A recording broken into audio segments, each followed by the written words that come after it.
The cold winds of winter had already begun to creep into the air as we advanced westward in the autumn of 1944. Our boots crunched on the frozen ground, and our breath hung in the air like smoke. We were deep into enemy territory now, pushing the fascists back toward their own borders. The memory of the suffering they had inflicted on our motherland drove us forward, fueling our determination to see them crushed. Our unit had been fighting non-stop for weeks, moving through village after village, liberating each one from German occupation. The Germans fought fiercely, but we were stronger, more determined. The tales of their atrocities had hardened our hearts, and we knew there was no turning back. We had to keep pushing, for our families, for our fallen comrades, for all of Russia. One day, we reached a small town on the outskirts of Poland. The Germans had fortified it, knowing it was a key position.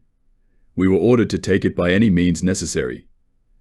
As we moved in, the town seemed eerily quiet, the only sound being the distant rumble of artillery. But we knew better than to trust the silence the enemy was waiting. The attack began at dawn.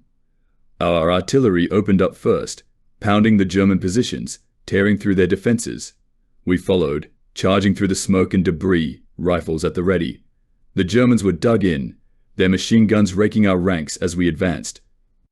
The air was thick with the sound of gunfire and explosions, the smell of smoke and earth filling our lungs.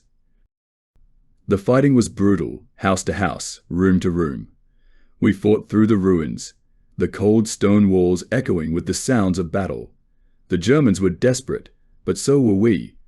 Every inch of ground was contested, every building a fortress that had to be taken. The town became a battlefield of shadows, where every corner could hide an enemy.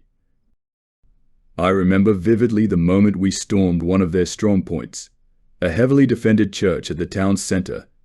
The Germans had turned it into a fortress, with sandbags and machine guns positioned in the bell tower. We had to take it if we were to secure the town. Our squad moved in, grenades primed, rifles ready. The fighting inside was close and vicious.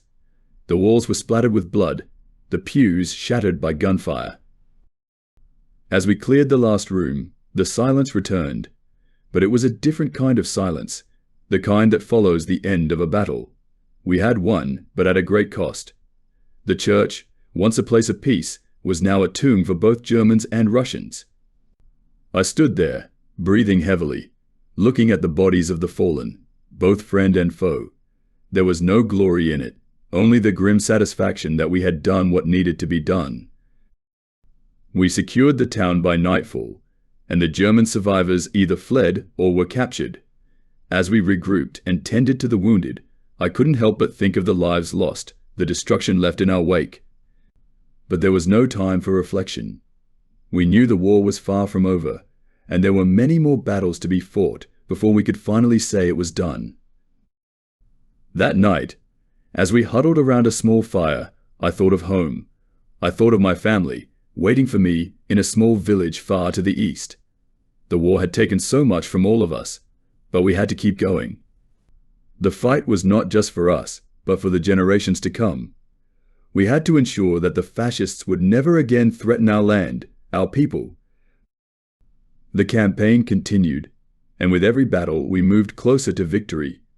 But the memory of that town and the battles we fought there stayed with me. It was a reminder of the cost of war, of the sacrifices we all made. We were soldiers, yes, but we were also human, carrying the weight of our past and the hopes for a future free from tyranny,